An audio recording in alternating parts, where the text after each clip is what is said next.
আমরা অনেকেই জানি না কিভাবে কাইনমাস্টার অ্যাপস দিয়ে লোগো তৈরি করতে হয়। যারা জানেন না কিভাবে কাইনমাস্টার অ্যাপস দিয়ে একটি প্রফেশনাল মানের লোগো তৈরি করতে হয়, শুধুমাত্র তাদের জন্য আজকের এই ভিডিও। চলুন কথা না বাড়িয়ে যাওয়া যাক মূল ভিডিওতে।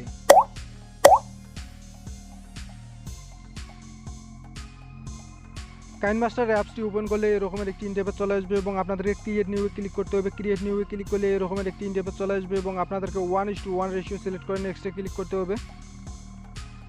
রেশিও সিলেক্ট করার পর এরকমের একটি ইন্টারফেস চলে আসবে এবং আপনাদেরকে একটি সলিড ব্যাকগ্রাউন্ড কালার সিলেক্ট করে নিতে হবে। এজন্য আপনাদেরকে ইমেজে ক্লিক করতে হবে।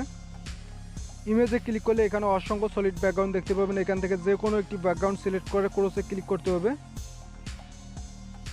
দেন এবারে আপনাদেরকে লেয়ারে ক্লিক করতে হবে। লেয়ার থেকে টেক্সটে ক্লিক করতে হবে এবং আপনাকে আপনার কাঙ্ক্ষিত চ্যানেলের শর্ট নেমটিকে সিলেক্ট করে নিতে হবে। চ্যানেলের শর্ট নেমটি সিলেক্ট করার পর এবারে আপনাদেরকে ওকেতে ক্লিক করতে হবে। ওকেতে ক্লিক করলে এরকমের একটি ইন্টারফেস চলে আসবে এবং আপনাদেরকে তীর আইকনে চেপে ধরে টেক্সটটিকে জুম করে নিতে হবে। টেক্সটটিকে জুম করার পর এবারে আপনাদেরকে এই মেনুতে ক্লিক করতে হবে। এই মেনুতে ক্লিক করলে এখানে আপনারা অসংখ্য ফন্ট দেখতে পাবেন। এখান থেকে যে কোনো একটি ফন্ট সিলেক্ট করে নিতে হবে। ফন্টে সিলেক্ট করার পর আপনাদেরকে ক্রস আইকনে ক্লিক করতে হবে।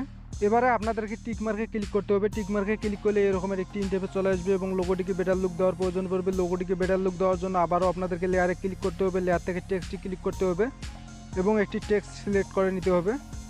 টেক্সটটি সিলেক্ট করার পর ওকেতে ক্লিক করতে হবে এবং সেম নিয়মে টেক্সটটিকে জুম করে নিতে হবে। টেক্সটটিকে জুম করার পর এবারে আপনাদেরকে এই মেনুতে ক্লিক করতে হবে এবং সেম নিয়মে সেম ফন্টটিকে সিলেক্ট করে নিতে হবে। ফন্টে সিলেক্ট করার পর ক্রস আইকনে ক্লিক করতে হবে। ক্রস আইকনে ক্লিক করলে এরকমের একটি ইন্টারফেস চলে আসবে এবং আপনাদেরকে কালার অপশনে ক্লিক করতে হবে। কালার অপশনে ক্লিক করলে এখানে আপনারা অসংখ্য কালার দেখতে পাবেন। এখান থেকে যে কোনো একটি কালার সিলেক্ট করে আপনাদেরকে টিক মার্কে ক্লিক করতে হবে এবং তীর আইকনে চেপে ধরে টেক্সটটিকে জুম করে নিতে হবে এবং টেক্সটটিকে ঠিকঠাকভাবে অ্যাডজাস্টমেন্ট করে নিতে হবে।